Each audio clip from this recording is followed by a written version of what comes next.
کیا محرکات ہیں، کیونکہ یہ جو ٹیکس ریٹرنز وغیرہ والے معاملات ہیں یہ بڑے پرائیویٹ ہوتے ہیں، یہ آفیشلی اس طرح سے ڈسکلوز نہیں کیے جاتے.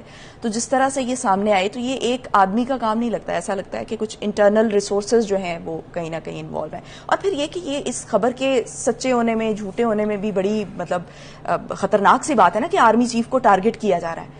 جی ہاں، بالکل ٹارگٹ کیا گیا. اچھا، اس میں بھی بڑی انٹرسٹنگ ڈیولپمنٹس ہیں. آج تک آرمی چیف کو ٹارگٹ تو پی ٹی آئی والے کر رہے ہیں. خان صاحب نے ٹارگٹ کیا ہے، پی ٹی آئی والے تو کھل کے کر رہے ہیں. تو کیا یہ پی ٹی آئی والوں نے آرمی چیف کو ٹارگٹ کیا ہے اسٹیج پہ، اور کیوں کیا؟ اگر پی ٹی آئی والوں نے ٹارگٹ کیا ہے تو پی ٹی آئی والوں کو یہ مسودہ جو ہے، یہ مواد جو ہے، یہ کس نے دیا؟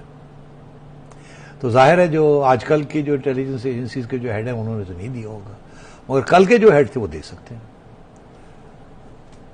ٹھیک ہے نا، کیونکہ آج کے جو ہیں وہ تو نیوٹرل ہوئے ہیں نا، مگر کل کے جو تھے وہ تو نیوٹرل نہیں تھے. تو ایک تو یہ لوگوں کی یہ باتیں چل رہی ہیں نا ٹویٹر پہ چل رہی. یہ 2021 تک کا ڈیٹا ہے، 2022 کا ڈیٹا نہیں ہے. تو 2021 میں تک تو ایجنسیاں جو تھیں، ایٹ لیسٹ ایک ایجنسی جو تھی وہ تو خان صاحب کے حامیوں کے پاس تھی. اب جا کے ایک نیوٹرلز کے پاس آئی ہے، یا اس ایجنسی کے ان لوگوں نے اکٹھا کر کے رکھا ہوا تھا فار دا رائٹ ٹائم، اور اب جا کے لیک کیا ہے to put general Bajwa under pressure. تو یہ ساری چیزیں چل رہی ہیں.